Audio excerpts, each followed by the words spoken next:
Conférence inaugurale. Je veux remercier Mirella pour l'invitation. C'est toujours un grand plaisir, là. Je l'invite à mon centre, elle m'invite dans ses colloques. On partage beaucoup nos idées. Je trouve ça vraiment stimulant. Et là, et Selma également, merci. Et toutes les personnes qui ont participé, qui participent à l'organisation de ce colloque. Et je veux présenter une approche davantage philosophique ce matin, puisque je suis en présence, je pense, de scientifiques qui souhaitent réfléchir profondément à la question de l'intelligence artificielle, mais comme le mentionnait juste maintenant Isabelle, dans son rapport à l'intelligence humaine. Et bien sûr, là, ce que je vais vous présenter ce matin, je veux quand même mentionner que ce sont des réflexions qui sont en cours, des réflexions qui sont encore partielles, pas tout à fait abouties, mais dont j'aimerais bien faire un article éventuellement. Donc, je profite de l'occasion d'avoir un auditoire avec un esprit ouvert sur ces questions pour partager mes réflexions à ce sujet-là. Euh, donc, je souhaite soulever la question du fait que l'on délègue à des algorithmes dans le contexte actuel toutes sortes de choses. Et pas seulement des tâches de calcul, mais de plus en plus la génération de sens, hein, avec l'IA générative, le jugement également, l'imagination et d'autres facultés humaines. Et en fait, ce qui résulte de cette délégation, c'est à mon avis, une nouvelle distribution de l'agentivité au sein d'un partenariat, si on veut, entre l'IA et l'intelligence humaine. Et une chose dont nous parlons moins et que je veux amener à votre réflexion aujourd'hui, c'est le temps et la temporalité. La temporalité que je conçois comme une faculté humaine en contexte social, c'est-à-dire que le temps et la temporalité, c'est quelque chose que nous faisons, les humains, dans notre expérience. Nous temporalisons constamment notre expérience. Mais cet exercice de temporalisation de l'expérience est de plus en plus médiatisé, je dirais même peut-être affecté par la temporalité de la technique, la temporalité en l'occurrence des algorithmes. Donc, je vais vous proposer ce matin une exploration philosophique, phénoménologique également, de la temporalité et du rapport entre humain et technologie algorithmique, pardon, sur ce point. Donc, premièrement, je vais faire un bref, peut-être très bref résumé euh, de ce que j'entends par le capital algorithmique. Et c'est un résumé, bon, c'est une thèse que j'ai développée avec mon collègue Jonathan Durand-Folco dans notre livre qui est paru il y a un an et demi environ, Le capital algorithmique. Et à notre avis, le capital algorithmique représente l'avènement d'un nouveau stade historique du système capitaliste, qui est dominé par une nouvelle forme de capital que nous appelons le capital algorithmique. Et en bref, bon, il y a beaucoup de débats là, autour d'essayer de nommer la période historique sur le plan de l'économie politique, sur le plan de la forme sociale qui se déploie dans les sillons, si on veut, dans la foulée du déferlement technologique que nous avons connu dans les 15 à 20 dernières années. Euh, pour résumer brièvement notre thèse, à notre avis, nous sommes entrés dans une nouvelle forme de capitalisme qui garde bon, les bons vieux mécanismes de valorisation et de monétisation économique, c'est-à-dire l'exploitation du travail salarié, mais qui ajoute une nouvelle forme de valorisation économique qui repose sur l'extraction massive de données et par la suite, ben, par divers processus de valorisation, la transformation de ces données en actifs économiques. Et ce qu'on voit dans la foulée de l'avènement de ce nouveau stade du système capitaliste, c'est donc la prolifération de technologies algorithmiques et de technologies d'extraction de données dans l'espace social. Et ces technologies-là agissent comme un fer de lance, si on veut, pour l'extraction massive de données afin de valoriser le capital algorithmique. Euh, donc, ce qu'on remarque, c'est que ce processus ne reste pas cantonné à la sphère purement économique, mais l'accumulation du capital algorithmique diffuse également une logique algorithmique qui transforme le capital, mais la société également dans son ensemble. Donc, les relations sociales sont affectées par ce déferlement de technologies algorithmiques et d'extraction, mais également notre relation à nous-mêmes, notre relation à la nature. Donc, cette nouvelle forme de capitalisme se décline en plusieurs formes de relations qui sont affectées, sont reconfigurées, si on veut, dans l'optique de l'avènement du capital algorithmique. Une chose qui est importante dans cette transformation historique, à mon avis, et c'est sur ça que je vais mettre l'emphase aujourd'hui, là, c'est la prolifération des technologies algorithmiques, dont l'intelligence artificielle, dans une multiplicité de secteurs de sphères sociales. Et on le voit, là, Isabelle mentionnait dans la sphère de l'éducation, évidemment, surtout avec l'IA générative depuis 2022, qui pose de nouveaux défis, qui ouvre de nouvelles opportunités, évidemment. Mais la prolifération des technologies algorithmiques depuis les 15 à 20 dernières années affecte, reconfigure plusieurs niveaux d'expérience individuelle, mais au niveau organisationnel également, même au niveau étatique, sans vraiment de différence importante entre le public et le privé. Là, les deux secteurs semblent affectés de façon très importante par le déferlement de ces technologies, de ces nouvelles technologies. La question qui m'intéresse donc aujourd'hui et ma question pour cette présentation, c'est, oh, pardon, qu'en est-il de l'intelligence artificielle et des algorithmes euh, par rapport à l'expérience du temps et de la temporalité? Donc, comment la médiation de notre rapport au monde par les technologies algorithmiques, une médiation de plus en plus importante dans toutes les sphères de notre vie, comment cela affecte-t-il, reconfigure notre rapport au temps, notre capacité humaine à faire le temps et à temporaliser? Donc, c'est ma question aujourd'hui que je vais explorer avec vous. Je passe à la prochaine. Alors voilà, bon, pour aborder cette question, il faut euh, brièvement aborder probablement ce que j'entends par la temporalité humaine. Euh, je veux vous parler brièvement de la conscience du temps et d'une vérité sur la conscience du temps humaine, une vérité que nous connaissons depuis au moins Aristote. Les humains temporalisent leur expérience en fonction d'un agir qui est toujours inscrit dans un contexte social, un contexte relationnel, un contexte technique. Et cet agir humain-là, toutes nos pratiques, si on veut, c'est un agir qui est intentionnel. Donc, il comporte toujours une certaine fin recherchée, que ce soit la production, mais que ce soit aussi le plaisir, le repos, la vie bonne, etc. Donc, notre agir dans le moment présent est toujours interprété. Nous interprétons toujours nos actions à l'avance, si on veut, selon une certaine raison, un certain sens que nous donnons à nos actions. Donc, ce sens que nous donnons à nos actions dans le présent, sur le plan de la temporalité, ce sens-là joue le rôle de ce que Aristote appelait un telos, hein, une fin. Une fin au sens d'un but, hein, qui va venir orienter nos actions, notre agir dans le moment présent.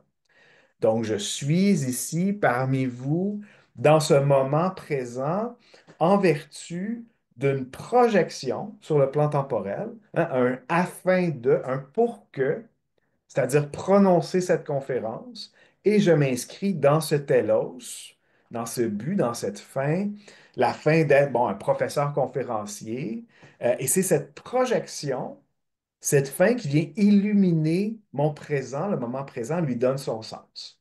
Hein? Donc, le présent a pour moi ce sens. Je suis en train de prononcer une conférence en tant que professeur dans ce colloque, dont je me projette dans cet horizon de sens, si on veut. Donc, nous sommes toujours dans le moment présent en vertu d'une projection, d'un afin de, si on veut. Et c'est la même chose lorsque j'écrivais mes notes pour cette présentation cette semaine, lorsque j'ai mis mon réveil hier soir, lorsque j'ai accepté l'invitation. nous nous projetons vers une fin, vers un but dans chacun de nos moments présents. Donc, là, c'est de l'agir intentionnel. Donc, la temporalité humaine est très majoritairement, si on veut, pas que, mais majoritairement, une temporalité que j'appelle télique, de l'adjectif qui vient de telos. Donc, une temporalité qui est organisée autour d'un futur anticipé ou autour d'un horizon de sens plus largement dans lequel va venir s'inscrire notre agir. Et cet horizon de sens-là illumine le moment présent et lui donne son sens. Et par le fait même, cet horizon que nous anticipons participe à construire notre présent en illuminant également tous les aspects du passé. Donc, toutes les mémoires qui se trouvent autour de nous à chaque instant. Hmm? Donc, nous sommes des êtres de mémoire. Nos gènes sont une forme de mémoire biologique, si on veut coder. Notre vécu, hein, est une forme de mémoire qui nous accompagne dans chaque moment présent. Tous les supports techniques aussi, Mirella mentionnait Bernard Stiegler plus tôt, donc tous les supports techniques, les objets techniques autour de nous sont autant de supports de la mémoire, une mémoire de savoir-faire humain accumulé dans ces différents objets. Donc la temporalité humaine est donc une temporalité euh, qui est tellique en ce sens. Une temporalité dans laquelle les humains projettent un horizon de sens, donc une compréhension de nous-mêmes, de nos actions, ou même plus pragmatiquement un but à atteindre. Hein, ça peut être ça, ou une valeur à incarner, si on veut. Et c'est donc, du point de vue de la temporalité, c'est un futur. Hein, nous projetons quelque chose à atteindre. C'est le futur qui est le point de départ de cette temporalité qui va venir illuminer le présent et, comme j'aime le dire, déplier des mémoires accumulées dans notre vécu. En ce moment, mon éducation se déplie dans le moment présent, si on veut, ainsi que les objets techniques qui nous permettent d'avoir cette conversation, cette discussion. Euh, Or, et c'est un point absolument crucial, nous le savons tous et toutes, les choses ne se déroulent précisément pas comme nous l'envisageons la plupart du temps. Donc, on s'inscrit dans un telos, dans un but à atteindre qui vient illuminer le présent, mais souvent le résultat de nos actions va dévier, va être différent de ce qu'on voulait faire au départ. Bon, si vous cuisinez, vous savez ce dont je parle ici. Euh, et au final, nous faisons constamment un petit peu autre chose que ce que nous projetions. Et c'est ainsi que nous sommes des faiseurs, des faiseuses de temps, en fait. Des êtres qui temporalisent constamment, dans cette forme de spirale, si on veut, temporelle. Donc, sur le plan individuel, nous participons largement d'une expérience tellique. Nous sommes des créatures temporelles et notre conscience du temps est profondément anticipatrice. Euh, mais sur le plan collectif également, nous faisons l'histoire de cette façon sur le plan collectif, avec des horizons projetés communs, hein, souvent des idéologies, des grandes idées comme le progrès technologique par exemple, qui viennent illuminer le présent, qui viennent mobiliser des agirs intentionnels sur le plan collectif, des projets politiques communs. Donc, il y a une structure de la temporalité. Au niveau individuel qu'on peut appliquer également au niveau collectif. Donc, nous avons cette capacité humaine de faire le temps. Nous sommes des créatures profondément temporelles, dotées d'une conscience du temps, donc qui est largement ancrée, à mon avis, dans une temporalité d'anticipation. Nous anticipons constamment et je ne crois pas me tromper en disant que même sur le plan du fonctionnement de notre cerveau, c'est un fait avéré en neurosciences, nous ne sommes pas des êtres qui répondent à des stimuli extérieurs, mais nous sommes bien davantage des êtres qui anticipent activement notre expérience à chaque moment. Donc, j'appelle ce temps le temps télique. C'est la temporalité humaine qui a donc une structure, et cette structure est celle d'un futur qui vient illuminer un contexte présent lui donner son sens. Et ce contexte présent est lui-même, au départ, une accumulation de diverses mémoires, de divers passés, si l'on veut. Donc, dans le temps télique, le passé, c'est la somme de nos mémoires. Et bon, là, il y a trois niveaux. On trouve ça chez Stigler, entre autres, dont parlait Mirella tout à l'heure. Là, il y a la mémoire génétique, la mémoire vécue, hein, qui est une idée qu'on reprend de chez Husserl, par exemple, et la mémoire culturelle. Hein, la mémoire culturelle collective, accumulée, qui, entre toutes ces formes de mémoire, entretiennent par ailleurs un rapport certain avec la technologie, avec la technique. Ma mémoire vécue, par exemple, est de plus en plus largement extériorisée bon, dans mon téléphone, dans mes apps, dans mes photos, dans mes médias sociaux, par exemple. Mais pensez au plan collectif également, notre mémoire culturelle collective est largement extériorisée dans des supports techniques, comme des livres, des banques de données, l'architecture, etc. Donc, le passé dans le temps télique est cette accumulation de divers types de mémoire, si on veut. Le présent, donc le présent dans le temps télique humain, c'est ce moment d'intention. Un moment d'intention qui se disperse dans un réseau de sens, matériel et idéel autour de nous, comme en ce moment, euh, nous avons cette discussion. Le futur, maintenant, dans le temps télique, c'est cette anticipation qui sert d'orientation, qui vient ancrer le sens dans le moment présent, si on veut. Donc, le schéma, si on veut, de la temporalité humaine que je présente ici, c'est celui d'un futur qui revient illuminer le présent et déplier des passés qui sont accumulés à ce niveau-là. Donc, je tiens à mentionner également que, je vais prendre une petite gorgée d'eau, pardon. Je tiens à mentionner également que ce n'est pas la seule forme de temporalité humaine. Je dirais que c'est la forme dominante. Il y a aussi des formes de temporalité de contemplation, des formes plus ancrées dans le passé, de conscience temps traditionnelle qui existent. Mais certainement, dans la période moderne, du moins, cette forme de temporalité télique est dominante largement dans la société.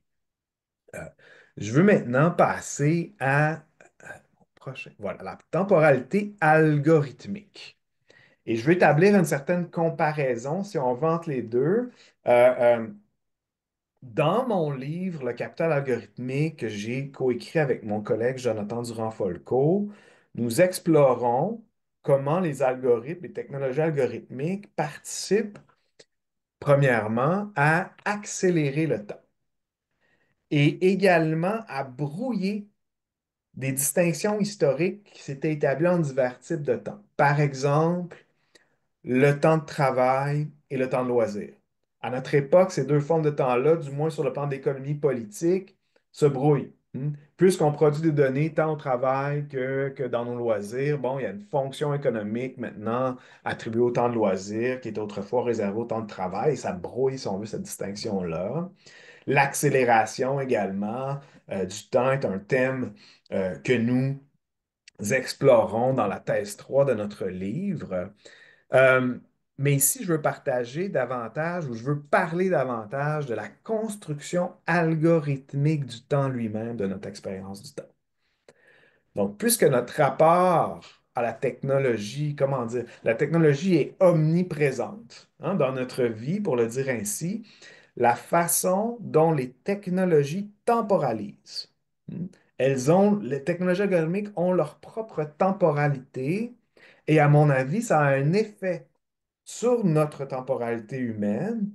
Et en un mot, ça a un effet surtout dans la mesure où nous déléguons de plus en plus notre capacité de faire le temps à des algorithmes.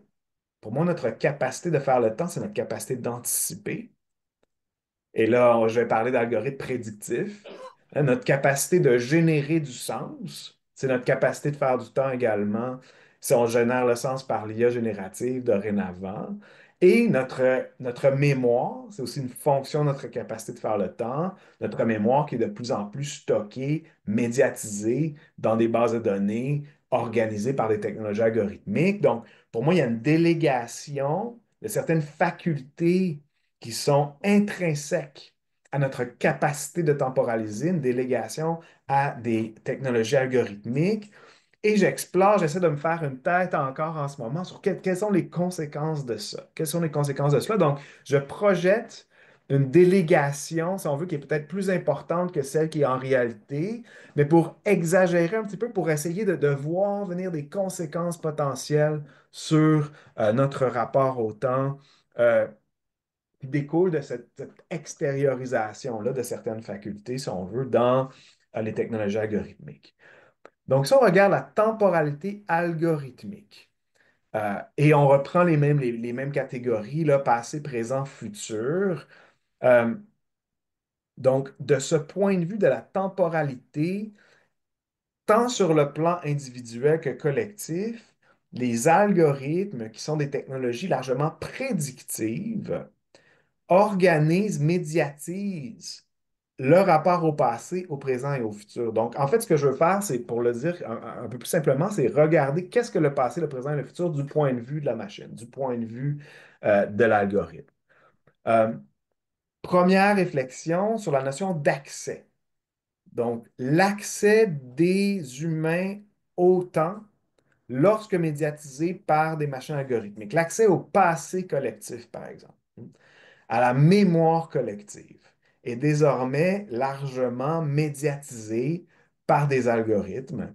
Je pense ici, bon, aux bases de données, bon, à l'Internet tout court, hein, aux moteurs de recherche, etc. Donc, la vaste numérisation des documents, des supports informationnels, couplé à la mise en place de moyens de classement, d'archivage, de recherche d'informations algorithmiques. Donc, je parle ici de différents types de moteurs de recherche, par exemple de mots-clés, de bases de données numérisées, mais aussi de Spotify, là, de Netflix, hein, qui médiatisent notre accès à la culture, à la mémoire collective, si on veut.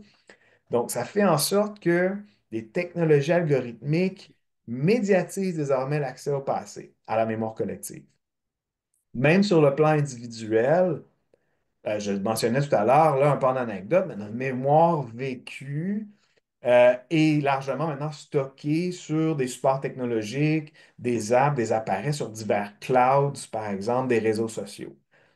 Nous faisons, par exemple, souvent confiance à Google pour notre accès à l'information. Ce sont tous des pratiques qui ont intégré, si on veut, notre vie quotidienne, notre vie au travail également, mais qui installe entre nous et le passé accumulé des médiations de technologies algorithmiques. Mais ce n'est pas simplement une question d'accès. C'est une question, à mon avis, de ce que j'appelle la datafication également. Donc, du point de vue des algorithmes, le passé, qu'est-ce que le passé du point de vue de l'algorithme? C'est une accumulation immense de données. Donc, le passé devient une base de données immense qui va venir servir à entraîner les algorithmes.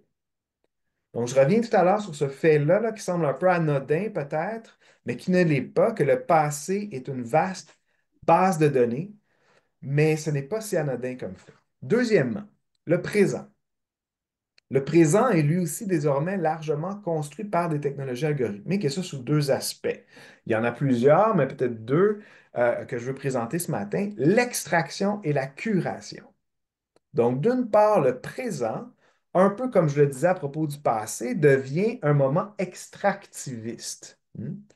C'est-à-dire que la vaste infrastructure d'extraction algorithmique, ce que Shoshana Zuboff appelle les technologies de surveillance, euh, euh, déployées dans toutes les sphères de la vie sociale, prélèvent de chaque instant une immense quantité de données qui forment ensuite un matériau brut qui va venir se valoriser dans les circuits du capital algorithmique. Donc, de ce point de vue, le présent est réduit à un matériau. Le présent pour l'algorithme, c'est une ressource première à enregistrer comme donnée. Le présent algorithmique, c'est ce qui est effectivement extrait, numérisé, enregistré, stocké. Ce qui ne l'est pas, donc un événement, si on veut, dont les points de données ne sont pas extraits ou enregistrés par l'infrastructure d'extraction technologique, ne fait pas partie du temps algorithmique. Donc, pour exister comme présent dans l'algorithme, Il faut être enregistré, sinon cette occurrence, cet événement non enregistré tombe dans l'oubli, la temporalité algorithmique. On appelle ça là, le vide de données. Bon. Cela mène au deuxième aspect de la construction du présent par les technologies algorithmiques, celui de la curation. Et là, je suis au courant que c'est un anglicisme, je n'ai pas trouvé de meilleur mot encore, mais sur le plan de la curation, notre expérience du présent est présentée, nous est présentée, construite par des interfaces algorithmiques qui organisent le présent actuel selon un processus de curation. Hein, si on prend par exemple les médias sociaux et les fils d'actualité qui se trouvent sur les médias sociaux. Hmm. Donc, ces fils d'actualité sont une suite d'éléments structurés par un algorithme avec l'impératif de générer du temps d'attention. Donc, les algorithmes organisent ce fil d'actualité, ce qui se passe. C'est un présent qui défile sous nos yeux et ce qui fait partie ou non de ce présent, de cette actualité, est tributaire d'un enregistrement, d'une extraction préalable. Et notre expérience de ce qu'est le présent lorsque nous interagissons avec des technologies algorithmiques comme les médias sociaux est une actualité, un présent qui est produit par un processus d'extraction, de curation algorithmique. Troisièmement, et sans doute peut-être de façon un petit peu plus inquiétante à mon avis, les technologies algorithmiques construisent un futur. Et là, si vous vous rappelez l'importance du futur, à mon avis, dans la temporalité humaine, euh, je m'intéresse beaucoup à comment les technologies algorithmiques prédictives construisent un futur, en fait. Et la façon dont elles construisent le futur, c'est comme une répétition du passé.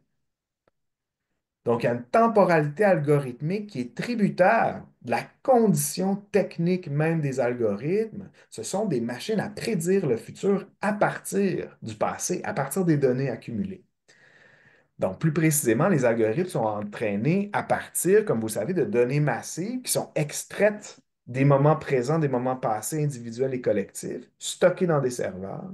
Et ces données, traitées par divers processus de travail digital, de travail humain, entraînent les algorithmes à prédire des événements, à prédire des comportements futurs sur la base du contenu des données d'entraînement.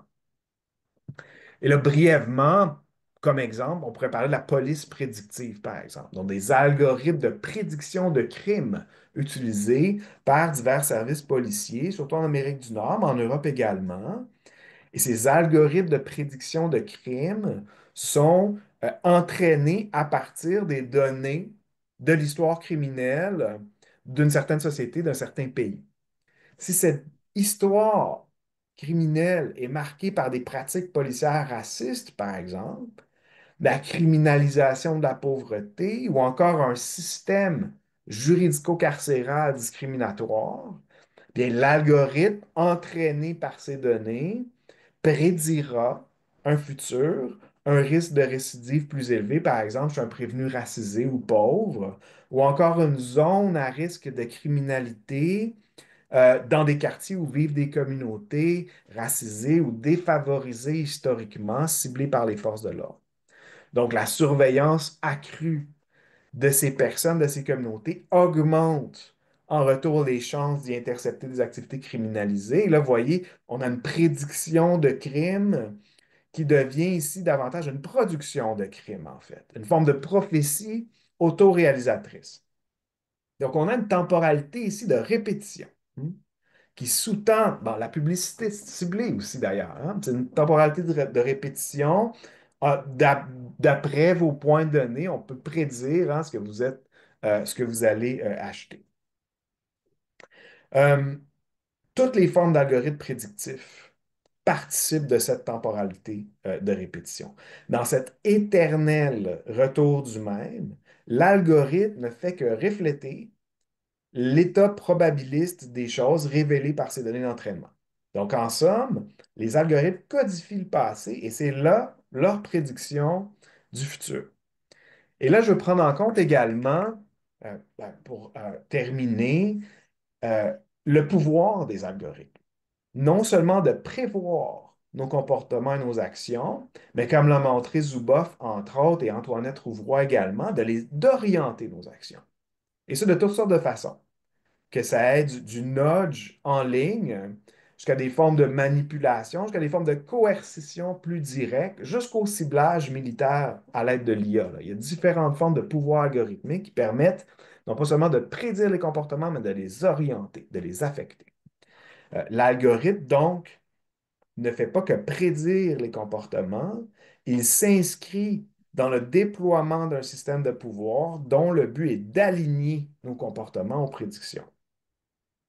Donc, la temporalité algorithmique vise à une répétition du passé, une réalisation de sa prédiction. C'est cela son telos, si on veut. C'est de répéter ce qu'il y a dans les données. Ce que Antoinette Rouvroy appelle la gouvernementalité algorithmique, c'est cette forme de pouvoir techno-social qui vient renforcer, mettre en place cette temporalité de répétition de la réalisation de la prédiction. En ce sens, le futur algorithmique prend l'aspect d'une automatisation de la répétition du passé. Hein?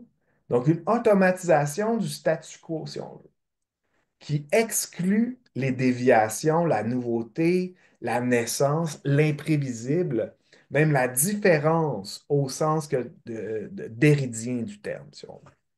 Donc, la temporalité algorithmique constitue ainsi, à mon avis, une fermeture de l'horizon temporel humain, un risque de négation de notre agentivité temporelle individuelle sur le cours de notre vie et un risque également de négation de notre capacité collective à faire l'histoire, à changer les choses. Donc, mon inquiétude, c'est ce renfermement du temps télique sur lui-même, au sens où la logique algorithmique veut éviter toute déviation possible par rapport à son telos, qui est sa prédiction. Euh, donc, finalement, au centre de mes inquiétudes, euh, c'est celle-ci. Comment pouvons-nous collectivement faire notre temps, faire notre futur, changer les choses, améliorer notre sort lorsque nous déléguons notre temporalité à des machines qui reproduisent et accélèrent le statu quo? Donc, ma question, c'est est-ce qu'on peut différer aujourd'hui? Est-ce qu'on peut faire autre à l'ère de l'IA? Et à mon sens, ça pose la question de l'agentivité que nous déléguons aux machines algorithmiques et peut-être de formes d'agentivité que nous devons garder pour les humains, l'agentivité temporelle en étant un bon exemple à mon avis. Donc, merci de votre attention ce matin, de m'avoir permis de partager ces réflexions en cours partielles, un peu brouillonnes, là, mais des inquiétudes philosophiques également avec vous. C'était un plaisir. Merci beaucoup.